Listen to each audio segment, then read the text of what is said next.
우리 계속 마가복음 살펴보고 있죠. 마가복음 2장 21절입니다.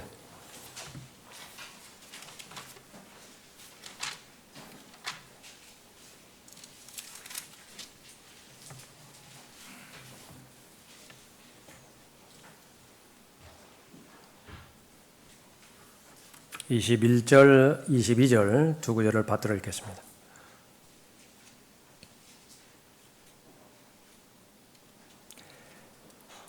새 천 조각을 낡은 옷에 대고 깁는 사람은 아무도 없나니 만일 그렇게 하면 기운 새 천 조각이 낡은 옷을 당기어 더 흉하게 찢어지느니라. 새 포도주를 낡은 가죽 부대에 붓는 사람은 아무도 없나니 만일 그렇게 하면 새 포도주가 그 가죽 부대를 터뜨려 포도주도 쏟아지고 그 가죽 부대도 망가지리라. 그러므로 새 포도주는 새 가죽 부대에 부어야 하리라고 하시더라. 지난주에 충돌에서 벗어나려면 라고 하는 제목으로 살펴봤죠. 오늘도 같은 제목입니다. 그 두 번째 시간인데요. 우리는 시간이 지남에 따라서 디모데후서 3장에 기록된 대로 계속해서 부딪히고 충돌하고 혼란 속에서 하루하루를 살아가고 있습니다. 마태복음 24장에서 예수님께서 마지막 날들에 관련되어 예언하신 대로 계속 전쟁이 있을 것이고요. 계속 폭동이 난무할 것이고 그 다음에 하늘과 땅에 기후를 포함해서 많은 천체적인 이상이 생길 것입니다. 캐나다의 지금 산불, 이틀 전인가 봤을 때 대한민국 남한 땅의 40%에 해당되는 면적이 불탔다고 하는데 지금도 꺼지지 않고 있죠. 그런데 그 모든 부분들을 다 인재로 그렇게 보도를 하는 것을 들었습니다. 자업자득입니다. 그렇게 인간의 욕심과 욕망을 실현시키기 위해서 그 함부로 그 자연을 그렇게 악용하고 남용하고 그런 그 과정들이 있었는데, 그러나 그렇다 하더라도 전체적인 모든 일어나는 일들, 현상들은 하나님께서 개입하셔서 일어나는 일들입니다. 비를 주시는 분도 하나님이시고 그렇지 않기도 하죠. 태풍, 해일, 또 지진, 산불 역시 모든 것이 또 하나님의 소관입니다. 그런 가운데서 살아가는 사람들 역시 마찬가지로 성령 하나님을 인정하지 않고 또 구원받은 사람들이라고 하는 그리스도인이라고 하는 사람들도 이제는 더 이상 하나님을 두려워하지 않습니다. 함부로 하나님의 이름을 부르고 또 함부로 하나님의 이름에 모독을 하면서도 전혀 양심에 찔림을 갖지를 못하게 되는 것이죠. 하나님 떠난 인생, 그것은 바로 창조주를 떠난 피조물의 관계를 생각해 볼 때 불보듯 뻔한 것이죠. 거기에선 어떤 안정도 없고 또 질서도 없습니다. 어떠한 만족도 없는 것이죠. 참된 의미도 찾아볼 수 없는 것입니다. 다만 부지런히 그것을 있는 채 가장하는 것입니다. 속에서는 전쟁이 일어나는 것인데 둘 사이에서는 감당할 수 없는 다툼이 벌어지고 있는 것인데 다른 사람의 눈에 평화스럽게 보일 뿐이죠. 그 가운데서 종교적인 영역에 있어서는 가장 큰 충돌 가운데서 하루하루 살아가고 있습니다. 하나님의 진리의 말씀 가운데서 하나님께서는 이 혼란의 창시자가 아니라 바로 질서의 하나님이심을 강조하면서 해결하기를 바라시는 것이요. 가정에서 어떤 충돌이 있다고 하면 그 충돌을 해결하기를 바라는 것입니다. 교회 역시 마찬가지고요. 그러기 위해서는 질서를 찾아가야 되는데 본문 말씀을 통해서 우리에게 알려주시는 부분들은 제일 먼저 개인의 생각에서 벗어나야 됩니다. 개인의 의견, 개인이 내리는 결정, 이것은 지금까지 자신이 습득한 그 지혜와 지식의 정보의 근거에서 내리는 결정이기 때문에 불완전합니다.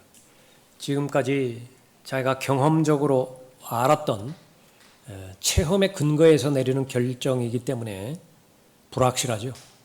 또 그 결정의 거의 대부분은 냉철한 이성이 아니라 객관적인 사실이 아니라 또 자기 주관적인 그 경험에서, 주관적인 감정에서 충동적으로 나오는 부분들이기 때문에 그것은 대단히 불안정한 것이죠. 그래서 개인의 생각에서 벗어나야 되는 것이고요. 그 다음은 벗어났다라고 한다면 이제는 진리이신 예수님의 말씀 안에 거해야 됩니다.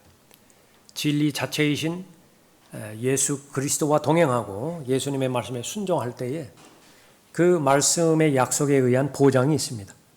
그것은 조화를 이루는 것이고 질서를 이루는 것입니다. 또 영적인 우선순위가 잘 자리 잡힘으로 인해서 무엇을 하든지 하나님을 기쁘시게 해드리고 하나님을 영화롭게 해드리는 것이죠.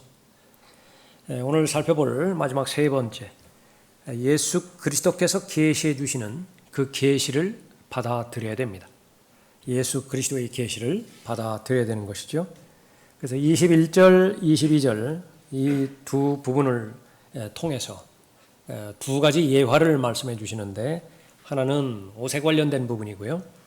또 하나는 포도주와 포도주를 담는 포도주 병이죠.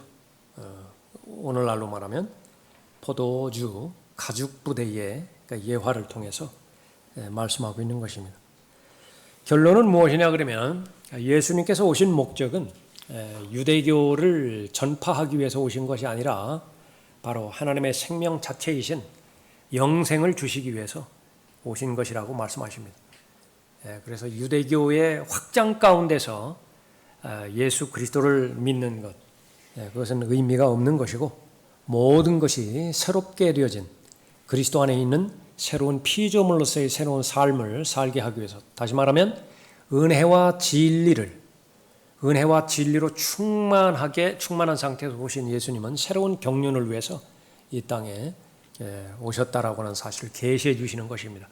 그 계시를 마음으로 받아들일 수만 있다라고 한다면 유대교를 믿든 아니면 어떠한 종교를 가지고 있든지 있지 않든 아니면 더 나아가서 이교도를 믿든 모두가 다 하나님 안에서 질서를, 영적인 조화를 이루는 것입니다. 먼저 21절에서 이 옷에 관련된 예화를 말씀하고 계시죠. 21절 보십시오.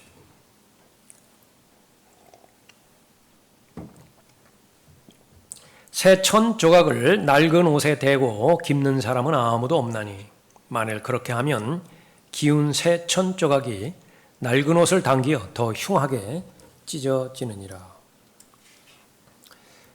오늘 젊은 사람들은 이러한 모습을 한 번도 보지 못했을 거예요. 그러나 이제 이러한 모습을 알고 있는 세대도 있겠죠. 이 당시의 유대인들은 모두가 다 잘 알고 있는 그 생활의 한 복판에서 일어나는 일들입니다. 예수님의 비유의 특징은 모두 그렇죠. 어린 아이로부터 어른에 이르기까지, 배우지 못한 사람으로부터 배운 사람에 이르기까지 모두가 다 잘 아는 그런 그 사실들을 비유로 말씀하고 있는 것입니다. 새 옷을 살 수 있는 여유가 없죠. 계속 수선된 옷을 입고 생활해야 되는 그런 그 상황입니다. 옷이 낡았습니다. 옷이 찢어졌죠.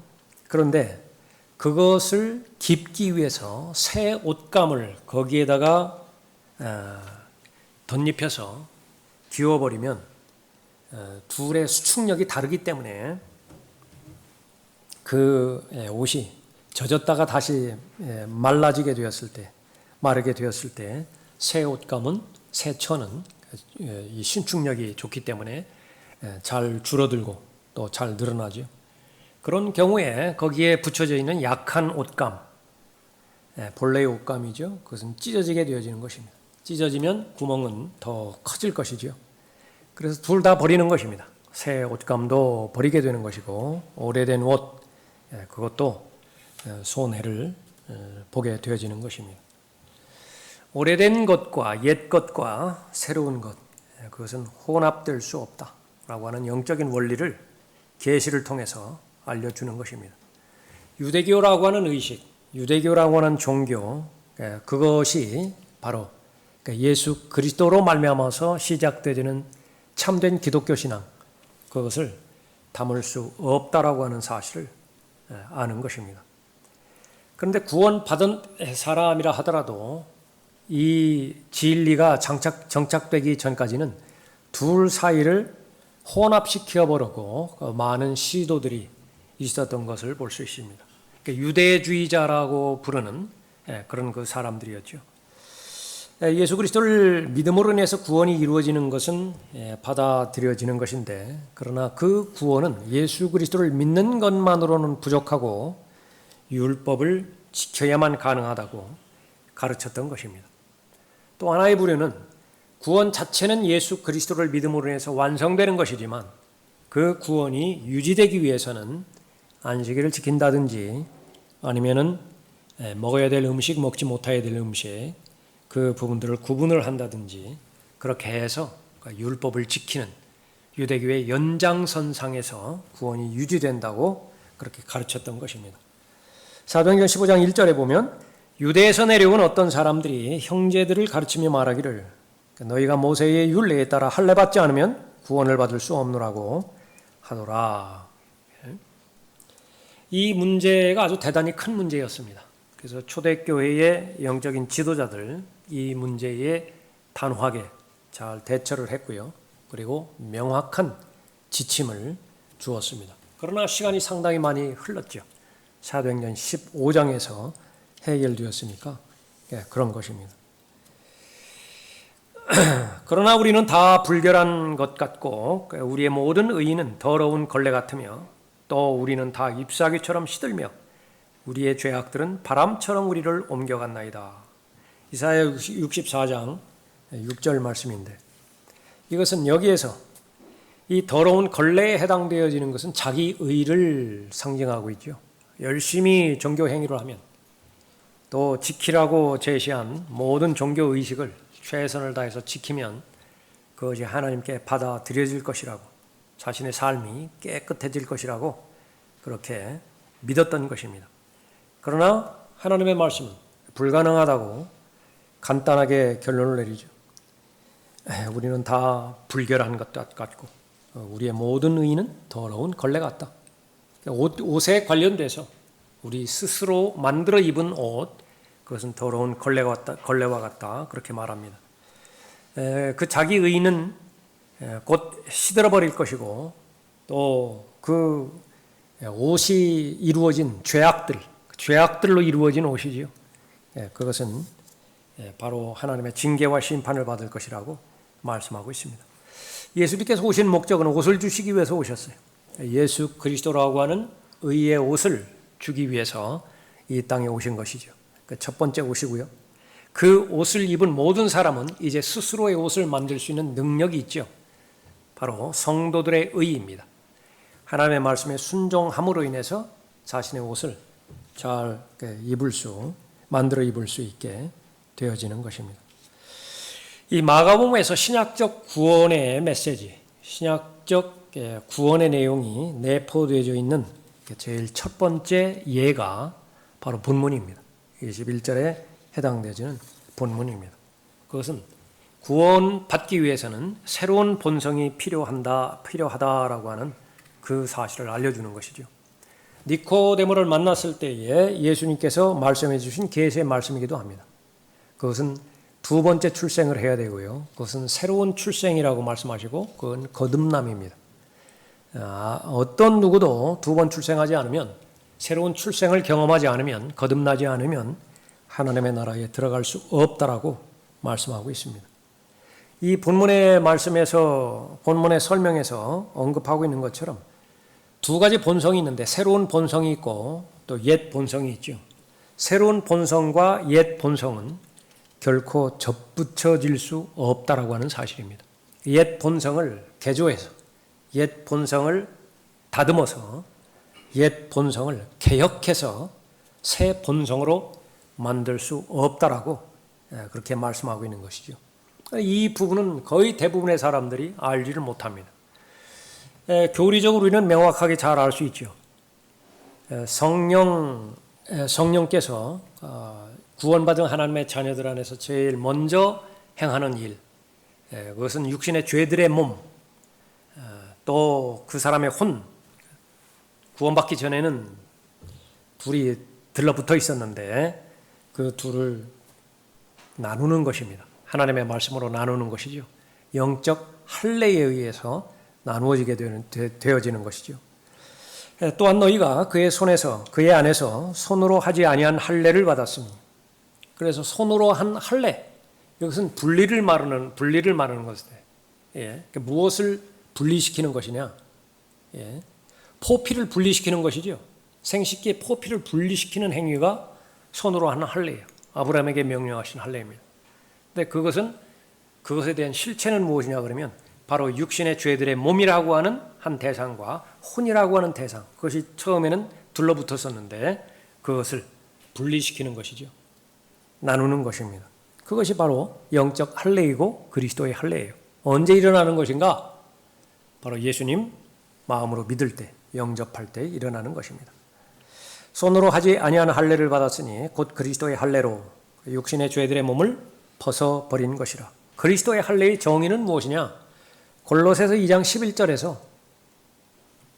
사전적으로 말씀해 주셨죠. 영적인 할례, 그리스도의 할례는 바로 육신의 죄들의 몸을 벗어버린 것이라. 더할 필요도 없고 뺄 필요도 없는 것이죠. 너희가 침례로 그와 함께 장사되었고 또 하나님께서 그를 죽은 자들로부터 살리신 역사를 믿음으로 말미암아 너희도 그와 함께 살아났느니라. 너희 죄들과 너희 육체의 무할례 가운데서 죽었던 너희를 하나님께서 그와 함께 살리셔서 너희의 모든 허물을 용서하셨으니 말씀하고 있습니다. 그래서 이 육신의 죄들의 몸을 계속 간섭하시고 개량시키고 또 호환시키셔서 새로운 사람으로 만드는 그것은 하나님의 계획이 아닌 것입니다.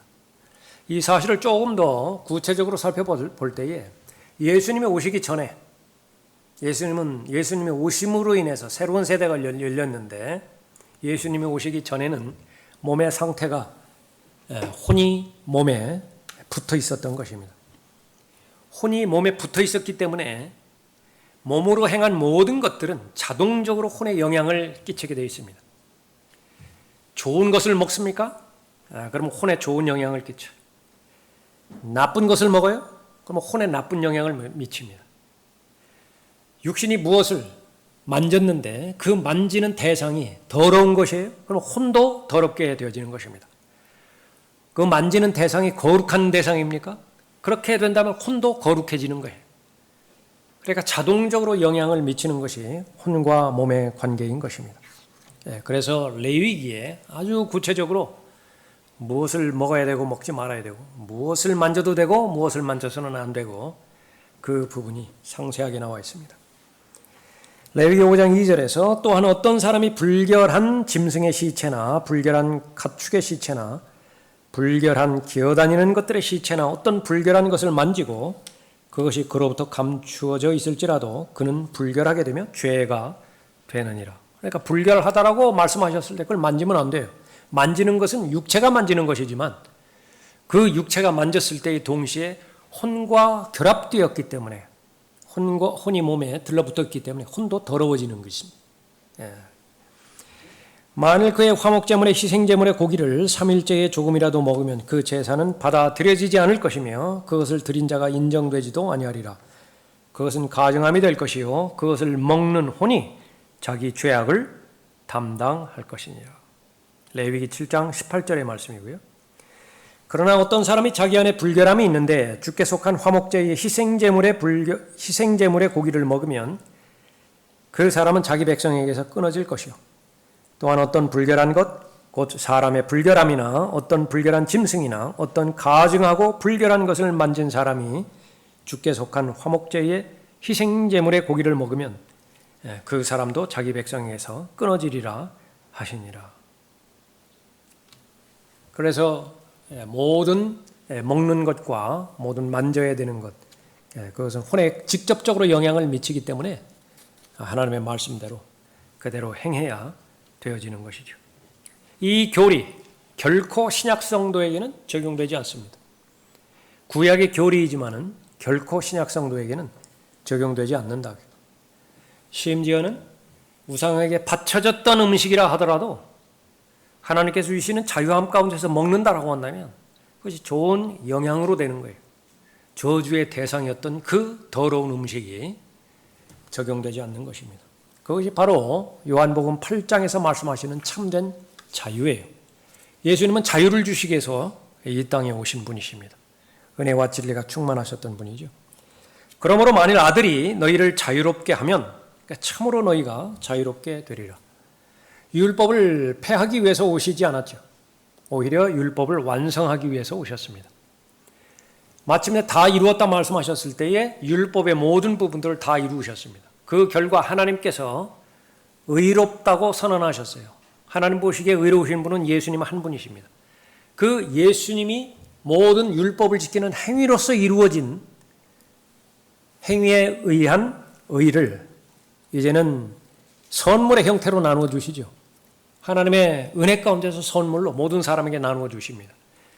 그 나누어진 하나님의 의를 거절하지 않고 믿음으로 받아들일 수만 있다라고 한다면 그 사람은 다 율법을 이룬 사람이 돼요. 예수님께서 이 율법을 온전히 행함으로 인해서 인한 의를 그대로 받게 되어지는 것이지요. 그 결과는 어떻게 되는 것이냐? 로마서 8장에 의하면 예수님이 이전에는, 다시 말하면 우리에게 새 본성이 창조되기 전에는 율법을 행할 능력이 없습니다. 율법을 이룰 능력이 없어요.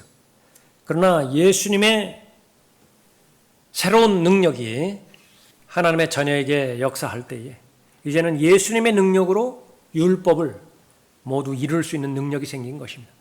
성령의 능력으로 율법을 모두 이룰 수 있게 되는 것입니다. 율법을 이룬 것이에요.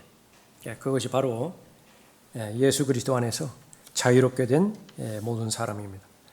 구원받았을 때 심지어 그 사람이 종의 신분이라 하더라도, 로마 제국의 노예의 신분이었다 하더라도 그 사람은 자유롭다고 하나님께서 선포하시는데 바로 죄의 본성으로부터 자유롭게 되어지는 것입니다. 더 이상 죄의 종로로 타지 않아요.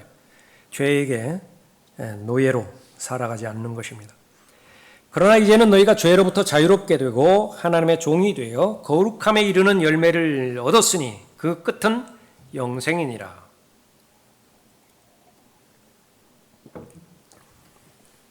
로마서 6장 22절 말씀입니다. 그러나 예수 그리스도께서 분기가 되는 것이죠. 예수 그리스도를 믿기 전과 예수 그리스도를 믿은 후에, 예수님께서 오신 후와 예수님께서 오시기 전. 그러나 이제는 너희가 죄로부터 자유롭게 되고 하나님의 희열입니다.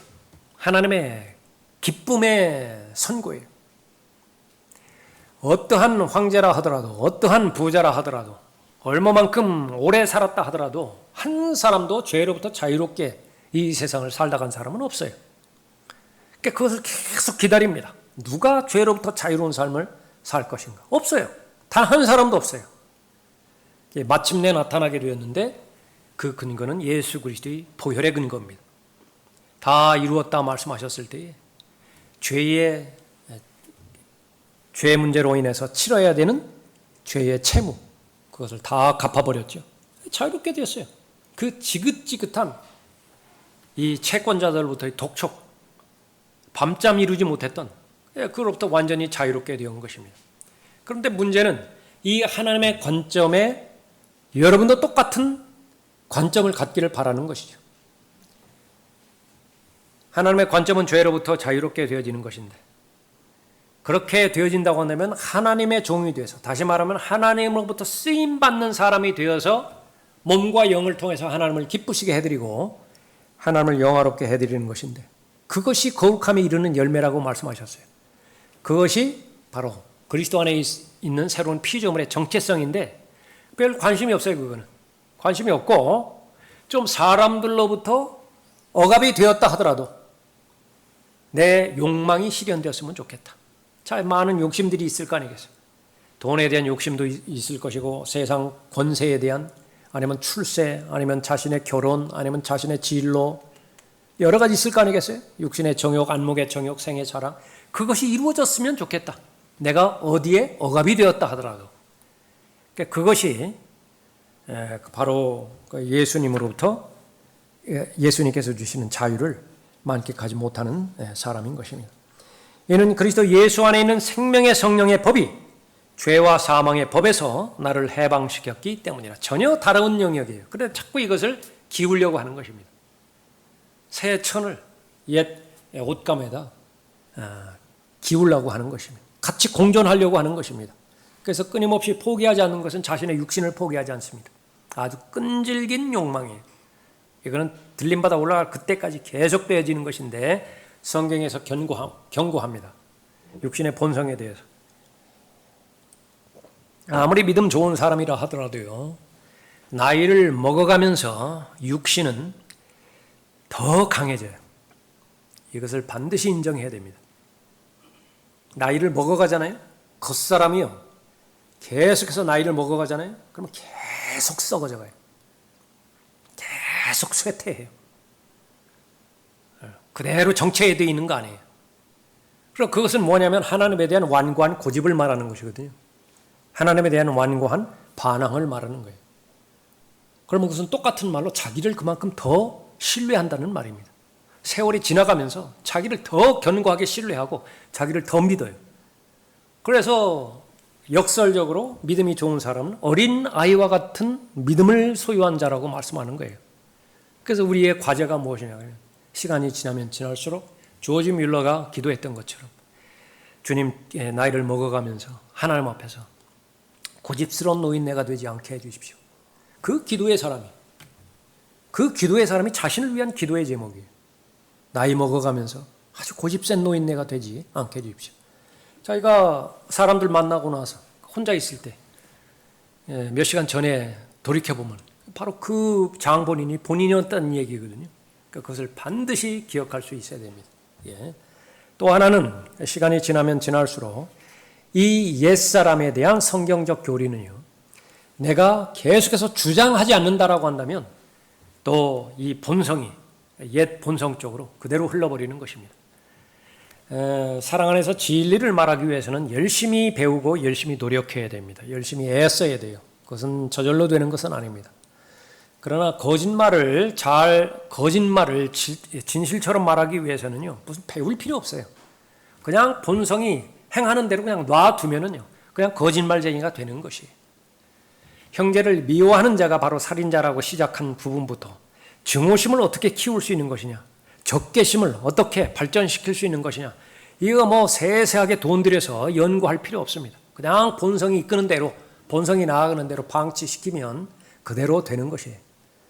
930살에 아담이 죽었지만 하나님께서 그 생애를 마치셨죠. 하나님의 자비입니다. 하나님의 은혜예요.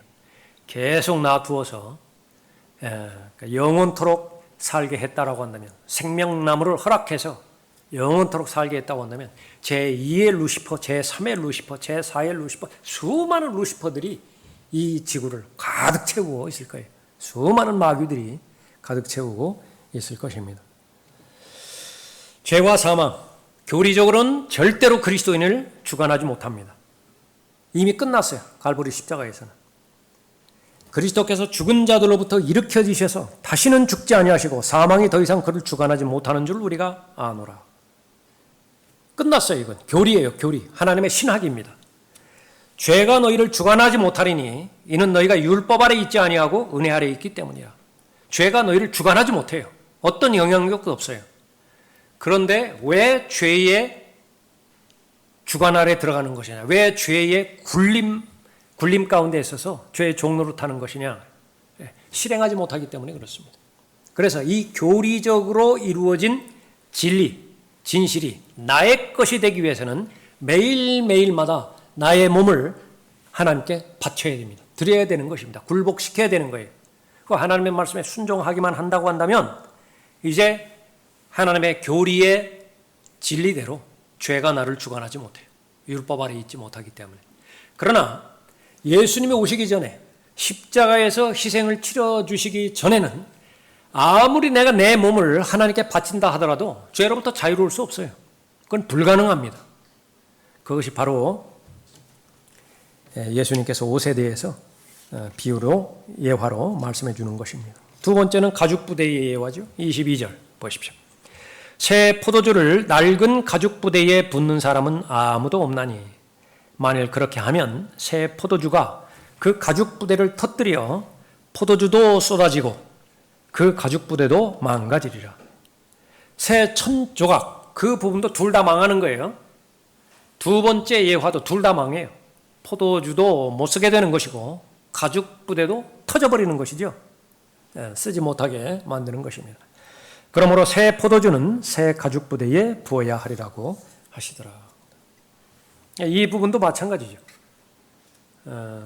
포도주를 담는 그릇이 있어야 되는데 그러니까 제일 좋은 것이 유리로 만들어졌든지 아니면 플라스틱으로 만들어졌든지 제일 좋죠.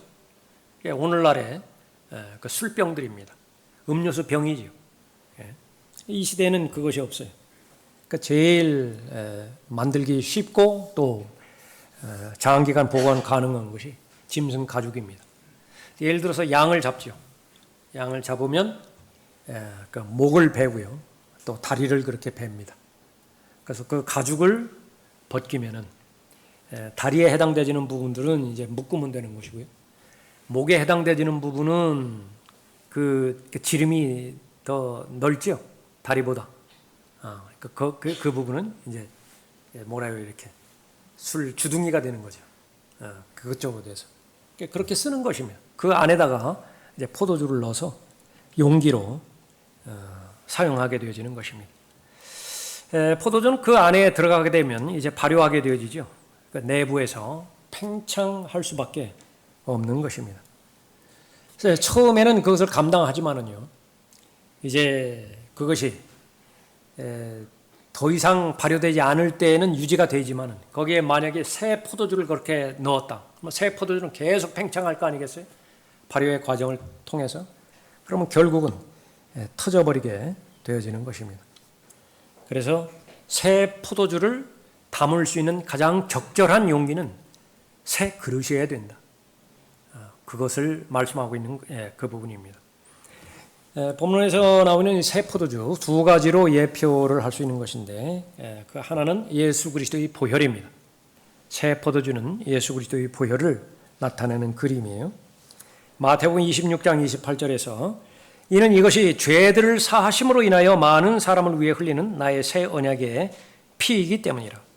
내가 너희에게 말하노니 이제부터 내가 너희와 함께 나의 아버지의 왕국에서 새 것으로 마시는 그날까지 이 포도 열매에서 난 것을 마시지 아니하리라 하시더라. 예수님께서 요한복음에서 제일 첫 번째 기적을 그렇게 행해 주셨을 때에 바로 이 포도주가 나오죠. 예수와 그의 제자들도 그 혼인식에 초대되었는데 그들에게 포도주가 부족하므로 예수의 모친이 그에게 말하기를 그들에게 포도주가 없다 하니, 포도주는 이제 예수 그리스도의 피를 상징을 했습니다. 그러면서 동시에 본문에서 나오는 이 새 포도주, 이것은 바로 믿는 자 안에 내주하시는 성령 하나님을 나타내는 그림입니다. 사도행전 2장에서 오순절 때에 성령께서 강림하셨죠. 제자들이, 사도들이 방언으로 설교를 하기 시작합니다. 그것을 듣는 사람들이 조롱하며 말합니다. 그 말하는 내용이 무엇이냐? 이 사람들이 새 포도주에 취하였다. 그건 사실입니다. 조롱하면서 말했지만 이 사람들이 새 포도주에 취한 거예요. 새 포도주는 성령을 언급하는 것입니다. 그래서 이 부분과 관련돼서 우리가 충만해야 되는 것은 바로 성령으로 충만해야 되는 것이죠. 이것과 대조되는 것이 바로 발효된 술입니다. 그래서 술 취하지 말라고 말씀하셨고 오직 성령으로 가득 채워져라. 충만하게 되라. 에베소서 5장 18절에서 말씀하고 있는 것입니다. 성령께서 오신다라고 한다면 요구하는 것이 있어요. 무엇이냐면 성령이 머무를 새 그릇이 필요한데 그 새 그릇의 조건은 거룩하고 깨끗한 그릇이어야 됩니다. 성령은 거룩한 영이죠. Holy Spirit. 그러면 그 성령이 머무르는 그곳도 Holy Temple이어야 돼요. 성전이어야 됩니다. 거룩한 하나님의 전이어야 된다고 말이에요.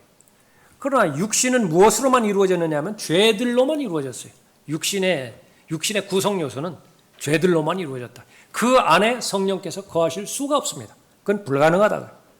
그렇기 때문에 그리스도 안에서 새로운 피조물로 창조되었을 때에 새 그릇이 마련된 것입니다. 거기에 그 새로운 그릇에 새 포도주에 해당되지는 성령께서 거하시는 것이죠. 그래서 바로 이 새 천조각과 낡은 옷에 대한 비유, 이것, 그리고 두 번째 새 포도주와 낡은 가죽부대, 이 예화가 주는 그런 그 비유를 종합해서 본다고 한다면, 제일 먼저 성령께서 오셔서 바로 그리스도의 할례, 영적인 할례를 행하시는 것이죠. 둘은 절대로 섞이지 못합니다. 육신의 죄들의 몸으로부터 혼을 분리시키는 것이죠. 그 다음에 이제 성령께서 그리스도의 몸 안에 그 영적인 침례를 통해서 그리스도의 몸 안에 구원받은 사람을 넣어주시는 것입니다. 그렇게 함으로 인해서 예수 그리스도께서 내 안에 거하세요. 지금은 예수 그리스도께서 내 안에 거하시는데 성령의 인격 안에서 내 안에 거하시는 것입니다. 그것이 신비예요. 하나님께서는 이들에게 이방인들 가운데서 이 신비의 영광의 풍요함이 무엇인지를 알리고자 하셨으니 이 신비는 너희 안에 계신 그리스도시요 또 곧 영광의 소망이라. 계속해서 반복되어지는 영적인 원리, 예수님께서 계시해 주시는 그 계시의 내용, 그것은 너무나 분명한 것이죠. 새 사람과 옛 사람에 대한 교리를 말하는 것입니다. 그래서 우리가 잘못 오해하고 있는 부분들은 계속해서 바로잡아야 되는데, 우리가 계속 믿음이 성장하고 그리스도의 충만하심에 장성한 분량에 이르는 것은 그리스도 안에 있는 새로운 피조물인 어린아이가 계속 말씀, 순수한 하나님의 말씀을 섭취함으로 인해서 좋은 자극을 받고 좋은 영향력을 받아서 계속해서 성장하는 것이죠. 성장하는 것이에요. 그렇게 되는 것이지, 바로 옛사람이, 그 사람이 변화가 되어서 교회를 오래 다녔다고 해서 성경을 오래 읽는다고 해서 또 하나님께서 기뻐하시는 일들에 참여한다고 해서 육신이 개조되거나 개선되거나 개혁되어지는 것은 결코 아니다라고 하는 것입니다. 하나님께서 포기하셨다라고 한다면 우리도 포기하는 것이요. 하나님께서는 아무런 관심도 두지 않으세요. 육신에 대해서. 그러니까 우리도 마찬가지여야 됩니다. 그러나 어떻다고요? 반대로 돼버리는 거예요. 그러니까 종교적인 본성이 있기 때문에 새 사람을 자극하고 또 새 사람이 영향을 받아서 성장하는 데 관심을 갖기보다는 그것은 어렵다고 해요. 왜 그러냐면 그것이 이루어지기 위해서는 자기를 부인해야 돼요. 자기가 부인되어져야 된다고요. 자기의 자존심, 이거 해결돼야 돼요. 무슨 자격지심이라든지 무슨 이 교만의 양극단 있죠. 아주 굴종적인 겸손이라든지 이것은 겸손이 아니에요. 나중에 따지고 보면. 그 다음에 교만이라든지 이 부분은 십자가를 통해서 해결을 해야 되는 것인데 그거는 그것을 해결하는 데는 게을러 버려요. 왜냐하면 고통이거든요. 은혜의 보호자 앞으로 나가서 십자가 앞으로 나가서 다시 한번 자신이 예수 그리스도만께 처형되었다는 사실을 인정을 하고 부활하신 예수 그리스도를 통해서 살아갈 것을 내가 다시 한번 확인을 해야 되는데 그것은 고도의 집중이 필요합니다. 몰입을 해야 돼요. 그런데 그것이 부지런한 사람에게 해당되어지는 것인데 게을러져 버렸다고요. 그건 내 생각대로 해버린다고. 내가 한번 참아주지 뭐. 내가 한 번 더 용서해주지 뭐. 내가 한 번 눈 감아주지. 이게 더 쉬운 거예요. 그러니까 그런 쪽으로 가다 보면 무엇이냐고 용수철은 계속 눌러지는 것입니다. 계속 또 눌러져요. 또 눌러진다. 그러나 분명한 사실은 한계점에 도달할 때가 있다. 한계점. 만약에 한계점에 도달했을 때에는 그보다는 몇 배, 몇십 배의 그 충격량으로 튀어 올라가 버리는 것입니다. 다시 말하면 다 무너져 버린다고 말해요. 지금까지 쌓아왔던 모든 부분들이 쉽게 무너져 버린다라고 하는 사실입니다. 예수님께서 오신 목적, 생명의 새로운 길을 만들어 주셨고 그 위에 우리를 넣어 주셨고 인도하기 위해서 오셨죠. 결코 옛사람과 옛 삶과 옛 삶의 방식, 그것을 적절하게 뒤섞어서 종교 생활을 하라고 그렇게 해서 오신 것이 절대로 아닌 것입니다. 그것에 대한 강조가 새로운 출생이에요. 반드시 새롭게 출생해야 됩니다. 개혁을 통해서 또 개선을 통해서는 불가능하다라고 하는 그 부분을 말하는 것입니다. 우리에게 계속 강조한 그 부분, 앞으로 얼마나 많은 충돌할 일이 많이 생기겠어요? 자신과의 싸움에 있어서도 그렇고, 가정에서 또 지역 교회 생활하는 데 있어서, 직장에서는 더 말할 것도 없고요. 그때마다 어떠한 원리를 우리가 살펴야 되는 것이냐.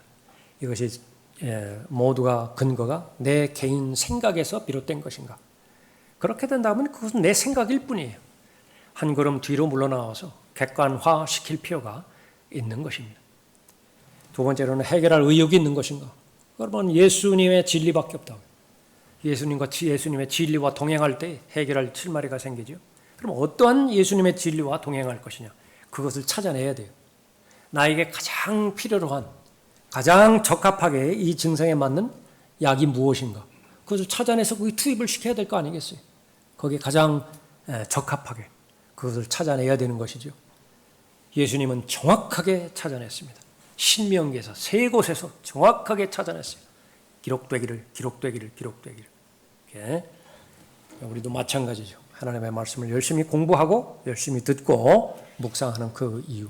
계속해서 마귀는 우리의 마음을 혼란시키고 가중시켜서 충돌을 목적으로 해서 믿음을 파괴시키고자 달려드는 것인데, 이것이 해결되지 않는 한 우리는 안정된 삶을 살 수 없고요.